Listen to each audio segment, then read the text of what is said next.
ഇല്ലാതെ നടക്കുന്നില്ല. അത്രമാത്രം പ്രാധാന്യം നാം അമ്മയ്ക്ക് നൽകുന്നു.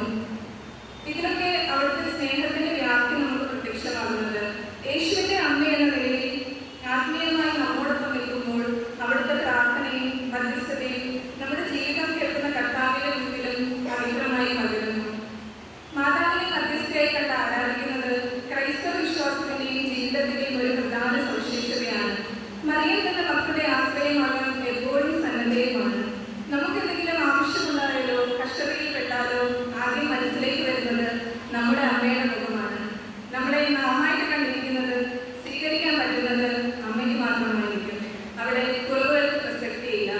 അതുപോലെ ആത്മീയ ജീവിതത്തിൽ ദൈവത്തിന്റെ അനുഗ്രഹങ്ങൾ നേടാനും നമ്മുടെ മനസ്സിലെ ആശങ്കകളിൽ ആശ്വാസം കണ്ടെത്താനും മാതാവിനെ മധ്യസ്ഥയായി വിളിക്കുമ്പോൾ അവിടുത്തെ വിശ്വാസം നിറച്ചൊരു മാതാവായി നമുക്ക് കാണാൻ പറ്റുന്നു.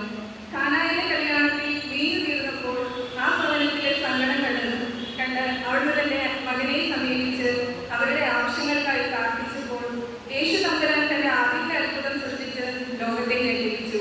ഈ ഒരു അത്ഭുതം മതി അവിടുത്തെ ശക്തിയും മധ്യസ്ഥതയും തുറന്നു കാട്ടാൻ. ഒരു മാതാവായി അവിടുന്ന് നമ്മളെ സംരക്ഷിക്കുന്നു, നമുക്ക് ശക്തിയാകുന്നു.